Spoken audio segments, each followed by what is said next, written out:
Welcome back to TFT Central. Today we're going to be reviewing MSI's massive new QD-OLED monitor, the MPG 491 CQP. It's a very large 49-inch super ultra-wide screen with a 5120 by 1440 resolution and 144Hz refresh rate. It's part of their new 2024 range of OLED monitors, and we've already recently reviewed their new 27-inch 360Hz and their 32-inch 4K 240Hz models too. You can find links to both of those reviews linked in the description below if you want something a little bit smaller. This is the largest OLED monitor size currently available, and it's an absolute beast. Before we get into the detailed testing and results, let's just have a quick rundown of the key specs and features for those who want to know a little bit more about the screen. This screen is aimed at those who are interested in a super ultra-wide format for extreme levels of immersion, for multimedia and gaming, and it provides a really wide field of view for any games that support its native 32:9 aspect ratio. We'll have a look at the gaming performance in a little bit more detail in a moment, but where the format is supported it can look really amazing, and it provides a massive viewing area and really wide field of view. The subtle curve of the screen also helps with that feeling of immersion, bringing the edges of the screen a little bit closer to you without being too aggressively curved like some 49-inch LCD monitors. This format and size is especially popular for racing games, for instance.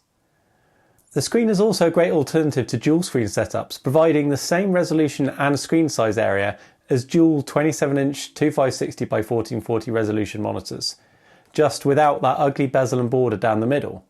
That makes it really well suited to office and productivity applications, and it really does give you a massive desktop area to work with for multitasking, or if you want to use multiple inputs via the picture-in-picture or picture-by-picture modes.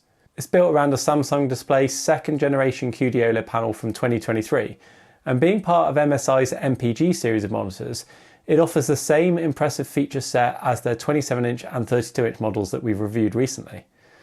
There's DisplayPort 1.4 connectivity, which uses DSC, as well as two full-speed HDMI 2.1 ports that can support games consoles nicely up to 4K 120Hz. There's also a USB Type-C connection with DisplayPort Alt mode and 90 watts of power delivery that could be really useful for single cable connectivity from compatible devices like laptops and so on.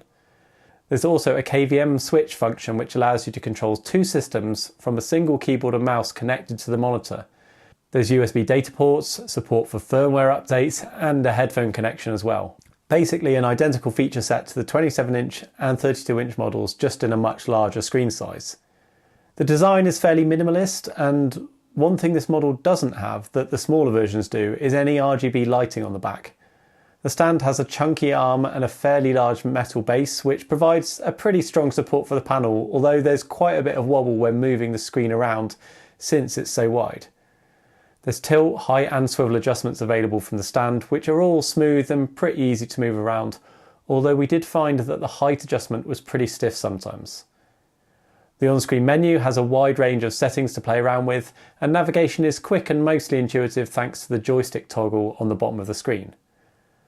We'll talk about some of the other specs and features as we go through, but let's get into the actual testing results now.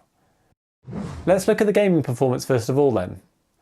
Being an OLED panel, it's aimed primarily at gaming and multimedia, and it uses a QD-OLED panel which provides excellent response times and overall image quality for gaming. It supports HDR titles very nicely as well, thanks to the per pixel level dimming and amazing contrast of the OLED panel. More on the HDR performance in a moment too. As expected, and as is normal for this panel technology, the response times were amazing, with an average of only 0.51 milliseconds grey to grey measured.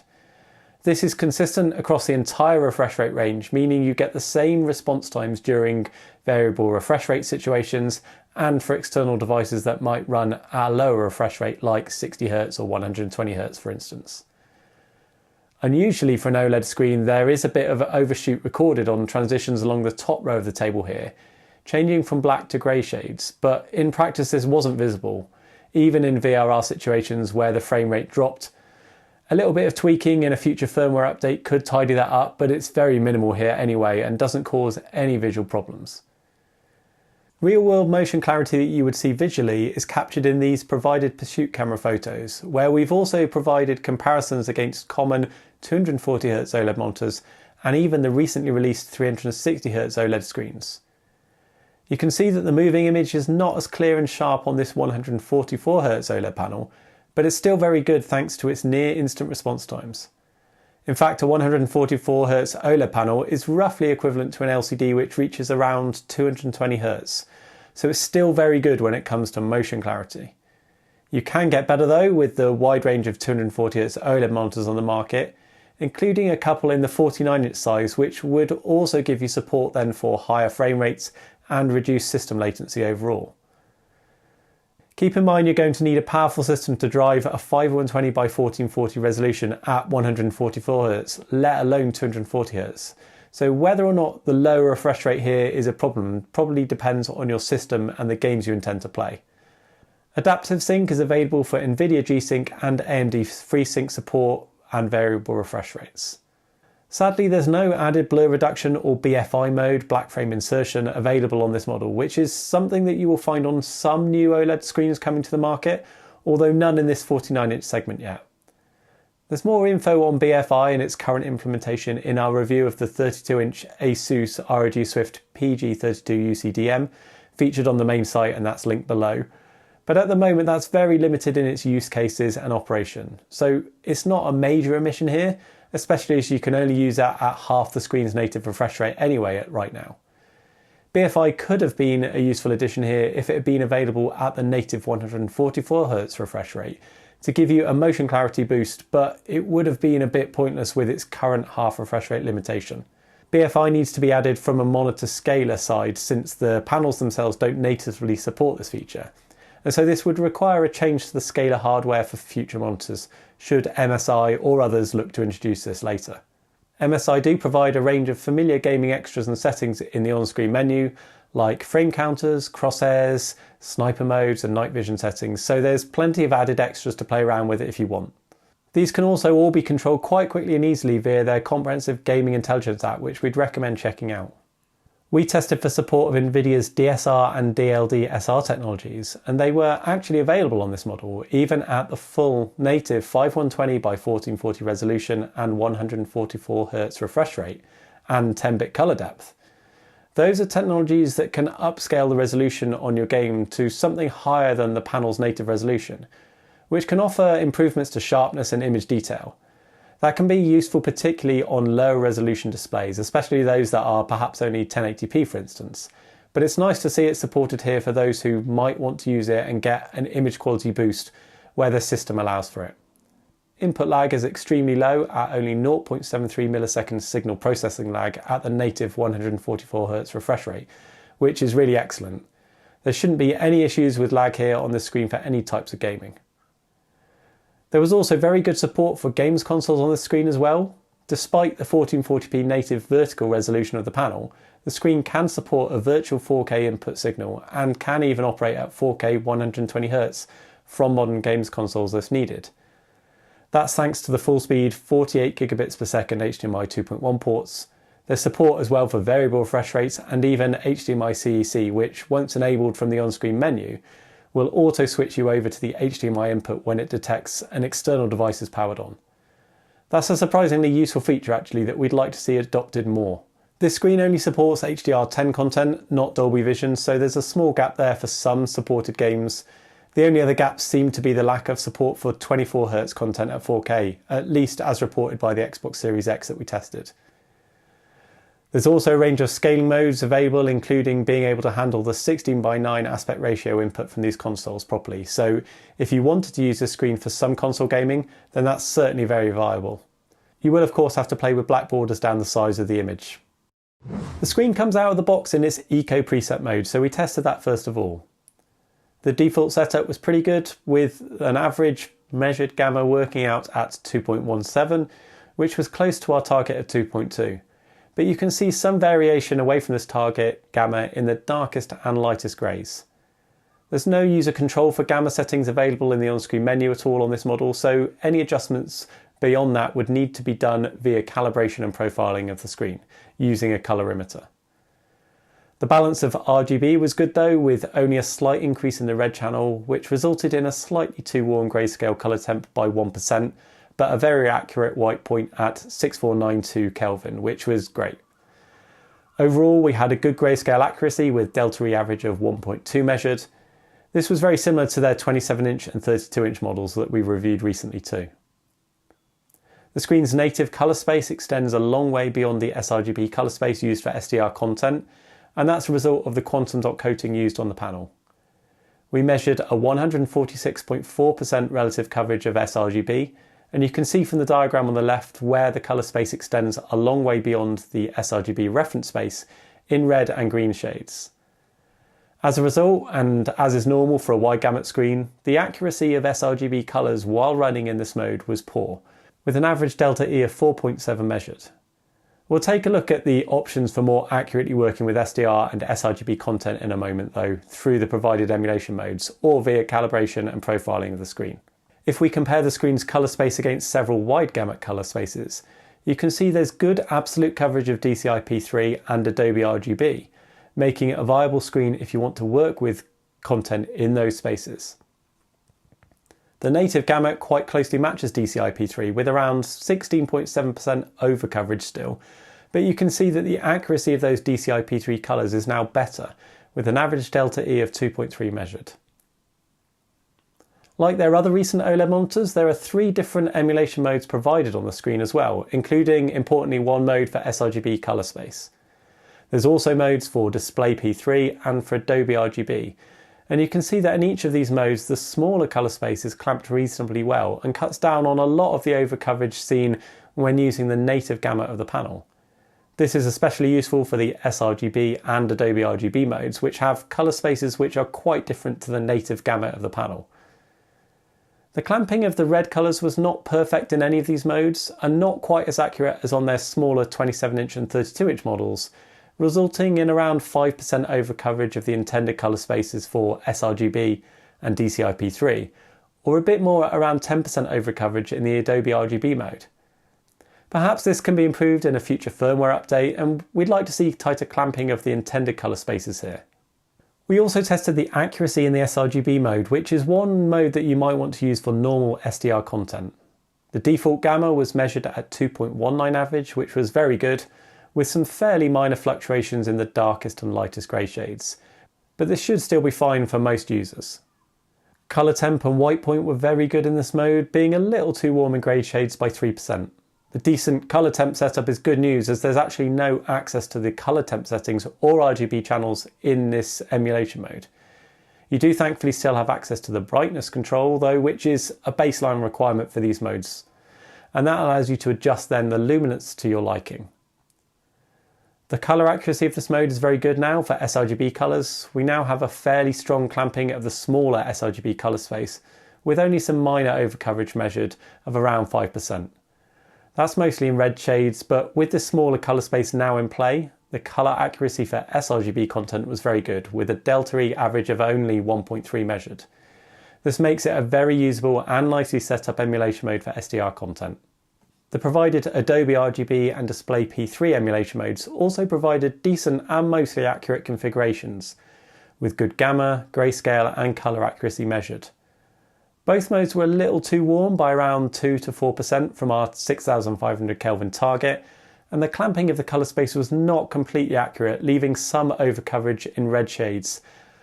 This was minor in the DCI-P3 mode, but there was a larger 10% overcoverage in Adobe RGB, which was a little too much. We'd seen slightly more accurate performance from the smaller 27-inch and 32-inch models in the new range. The Adobe RGB mode can still be useful if you're doing any professional or photography work, which is often based on that colour space, and it's good that the panel can cover that gamut properly. And also that MSI provided an emulation mode for it too, at the hardware level, as that's not often featured on OLED monitors. After calibration, we had excellent results of course. Here we profiled the screen when running in the native wide gamut mode, but with the profile mapped back to sRGB for use in colour aware applications. You can find our recommended settings and that ICC profile in our database link below. We've also got a best settings guide video linked in the description to check out if you own this screen. Thankfully, despite there being no specific setting for this in the on-screen menu or it being referenced on the product page, the display operates with a uniform brightness in SDR mode. That means there's no automatic brightness limiter in operation, and you get nice consistent brightness on the screen regardless of your window size and the content being shown. There's a slight increase in the luminance for the smallest APL areas, but you shouldn't see any issues with this during normal desktop usage. There's no annoying dimming as you resize and move Office documents around that happens on some OLED monitors. We switched to the user mode for these tests rather than the default eco mode, and the luminance can reach up to 272 nits maximum if we ignore those 1% APL measurements, which is slightly higher. This should be adequate for most users unless you want to use the display in very bright room conditions. We've also provided some recommended settings here to achieve common 200, 150 and 120 nit luminance. The screen can also reach down to a nice low luminance of 35 nits minimum if you need to use the screen in a darker room environment. We should note that this maximum luminance could also be reached in the sRGB and DCI-P3 emulation modes, but it was slightly lower in the Adobe RGB mode, reaching around 260 nits maximum, but only dropping slightly from the native mode. Being a QD-OLED panel, you do need to be mindful of your lighting position, as any bright light sources located in front of the screen can impact the perceived black depth because of the lack of a polarizer on the panel. And that causes inadvertent activation of the quantum dot layer, causing blacks to be raised and starting to look a little bit more grey in appearance sometimes. That's an inherent challenge on QD-OLED panels, as we've explored in detail in our recent study. The MPG 491 CQP is well suited for office work in terms of its size and resolution, although caution is advised as ever when it comes to using any OLED panel for lots of static content. The technology carries an inherent risk of image retention and burn-in, and so it's certainly a screen more suited to dynamic content like gaming and video. Having said that, the panel does pretty well for some office use if you need it to. The large size and resolution make multitasking very enjoyable, giving you a huge area to work with and being a decent replacement for dual screen setups. Text clarity is improved on these Gen 2 QD-OLED panels compared with Gen 1, like the wide range of 34-inch 175Hz OLED monitors you will see on the market, so you do get less fringing on text and it overall looks a bit clearer. This has been achieved with an updated pixel shape and size, although the unusual triangular layout still leads to some colour fringing in certain situations. We'd seen further improvements in text clarity with the higher pixel density of the 32-inch 4K panels this year, but we think most people will still find the clarity probably fine on this 49-inch screen. MSI have focused heavily on the OLED panel maintenance and included a range of features that should help mitigate the risk of image retention on the OLED panel. This has been all included in their OLED Care 2.0 feature set, and like on the 27-inch and 32-inch models we've reviewed, it includes several new technologies new to this space. For new features, there's a boundary detection setting which adjusts the luminance of the boundary between two images and an image in the background. There's also a similar feature that will detect your taskbar and dim that area a bit. Multi-logo detection, which detects other on-screen logos and static elements and dims those. For each setting, there's a control over how much brightness is reduced to. It's best to turn on as many of these features as possible, but do experiment with different settings if they cause you any problems during your usage. On top of this, there's the usual panel cleaning cycles and pixel shift function available. The latter can't be fully turned off on this model though, but the speed can be controlled, which is a little bit annoying for those who might find this distracting during use. There's also a static screen detection which you can turn on if you want, that will dim the screen after a set period of time when it detects static content. The screen also has a fanless design with a custom heatsink and graphene film to help with cooling, so it's silent in operation, which is great news. MSI have recently added a 3-year burn-in cover to their monitor warranty too, which should give you some added peace of mind and goes to show that they have faith in their maintenance features here. Obviously you want an expensive screen to last you longer than this, but that's a decent long window of time in which you can use the screen as you normally would, and it should tell you whether there's going to be problems with your particular usage. We like the cleaner and clearer look of the panel thanks to the standard semi-glossy QD-OLED panel coating, looking sharper and less grainy than the WOLED models available on the market, although none are available in this size at the moment. The QD-OLED panel coating helps make the image pop a little bit more, and it still has some pretty decent reflection handling, and we do prefer this coating overall to the WOLED matte AG coating. We believe a lot of people will prefer this as well, but do be mindful there are more reflections than a matte coating, so you need to be careful with the positioning of the screen relative to lights and windows. Those reflections can get stretched a bit as well due to the curve of the screen, so additional caution is advised there. There's a very good range of extra features that enhance the user experience, including USB Type-C with DisplayPort Alt mode and 90 watts power delivery for single cable connectivity from laptops and other devices.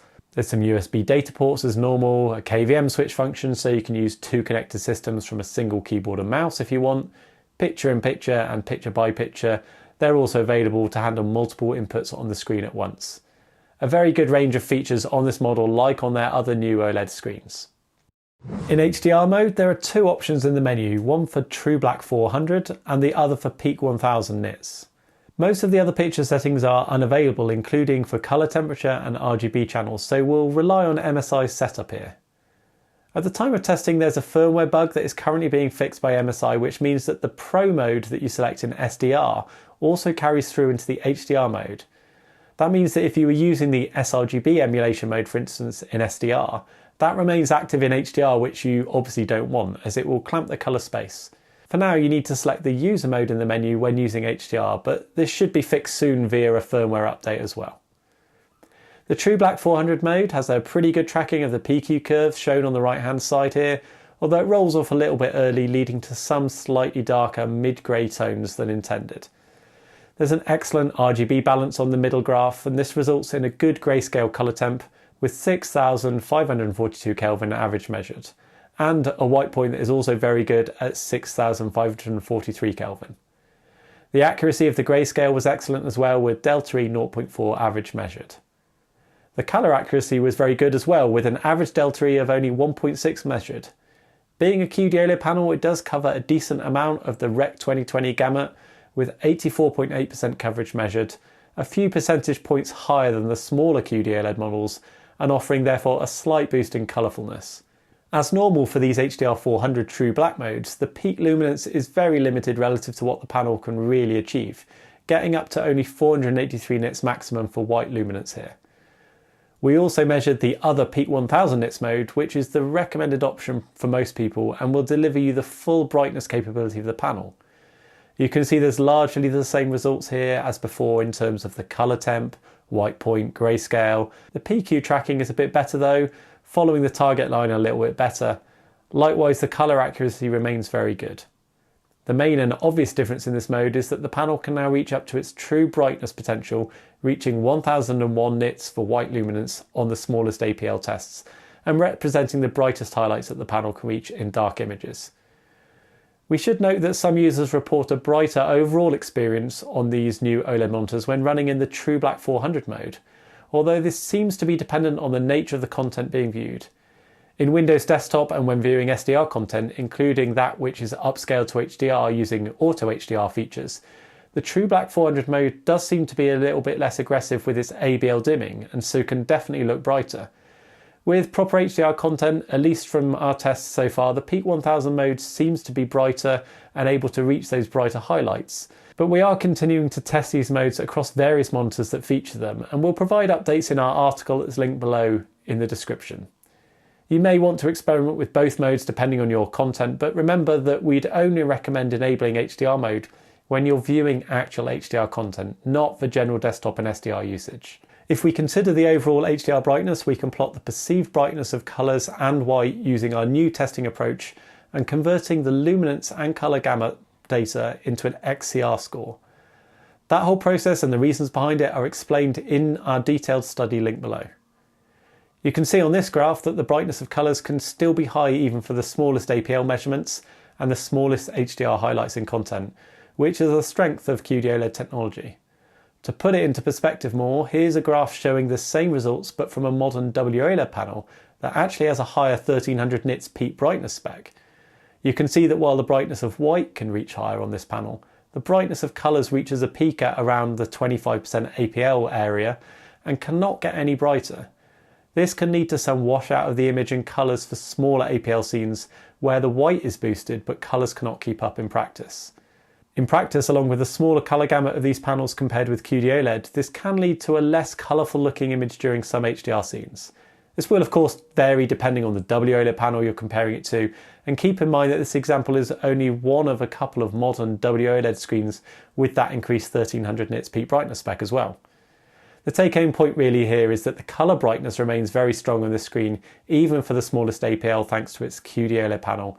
It's very similar to MSI's 32-inch model, although this 49-inch model does have a perceived brightness increase of around 1 to 2% higher than the 32-inch. Overall, the MPG 491 CQP provides a very similar performance and basically an identical feature set to the other new OLED monitors that MSI have released in Q1 this year, just this time in a massive screen size and super ultra-wide format. It's a niche form factor and not suitable for everyone, as certainly you need to have a large workspace and desk to use it, and getting used to a huge screen like this takes some time. Once you do, there's no doubt that the huge desktop area is great for productivity and office work, and a really nice alternative to dual screen monitors. There's loads of room to work with, and thanks to the updated pixel structure of the 2nd gen QD-OLED panel and the wide range of OLED care features and 3-year burn-in warranty, we're less concerned about using these screens for that kind of work now. You do still need to be careful, of course, but it's a more versatile multi-purpose monitor than a lot of the earlier, smaller OLED screens. There's a good range of well-calibrated modes available, including a useful sRGB and Adobe RGB mode, and also DCI-P3 emulation if you need. We would have liked a little better accuracy with the colour space clamping in some of those modes, as it wasn't as refined as on the smaller models. We expect this will be tidied up easily in a future firmware update though, so keep an eye out for that on MSI's website. Gaming performance is very strong with excellent response times, low input lag, very good motion clarity, and great OLED HDR performance as well. It even offers excellent games console compatibility, surprisingly also support for NVIDIA DSR and DLD SR technologies. The panel does have a lower 144Hz refresh rate than the vast majority of OLED monitors on the market though, which are 240Hz or even higher nowadays, including a couple of competing screens in this 49-inch size that have got 240Hz refresh rate. As a result, it's not as clear for motion clarity and lacks the frame rate support of 240Hz OLED. But it's still not exactly slow. We'd have liked to have seen black frame insertion here perhaps, but only if it could have been used at 144Hz to give you an added motion clarity boost. When considering the screen against models like Samsung's Odyssey G95 SC, that variance in the refresh rate is one of the key differences. Although do consider what you can reasonably power from your system and games before you make a decision. We like the boost that the 240Hz panel gave for gaming experience on that Samsung screen though, but at the same time we really dislike the annoying smart TV operating system and many aspects of the user experience. Pricing will come into the decision as well of course, and at the time of this review, the MSI model has a retail price of $1,100, whereas the ASUS model with the same 144Hz panel retails for $400 more at $1,500. The Samsung G95 SC with its higher 240Hz refresh rate, but a load of annoying smart TV features that make it a pain to use, retails in the middle at $1,200. So that's $100 more than the MSI model, and it's the strongest competitor right now. In other regions, the pricing may vary, especially for the time being while stock is low. For instance, in the UK, the MSI has a price of £1,300, whereas the ASUS and Samsung models both have a recommended retail price, which is £100 more at £1,400. You can check out latest availability and pricing for your region in the description below, and it's well worth a look though, we think, at this screen if you want a really large screen and are after a 49-inch super ultra-wide OLED monitor. Let us know in the comments if this is the screen for you or which model you're going to buy this year. We've got plenty of other new monitor content coming up soon as well, so do hit subscribe to make sure you stay up to date. And if you want to help support TFT Central and the work that we do directly, you can find links to our Patreon below as well, where you can get various perks like early access to new reviews and articles and our calibrated ICC profiles. Big shout out to all our current Patreon supporters. Thank you for all of your support. Thank you for watching. We'll catch you next time.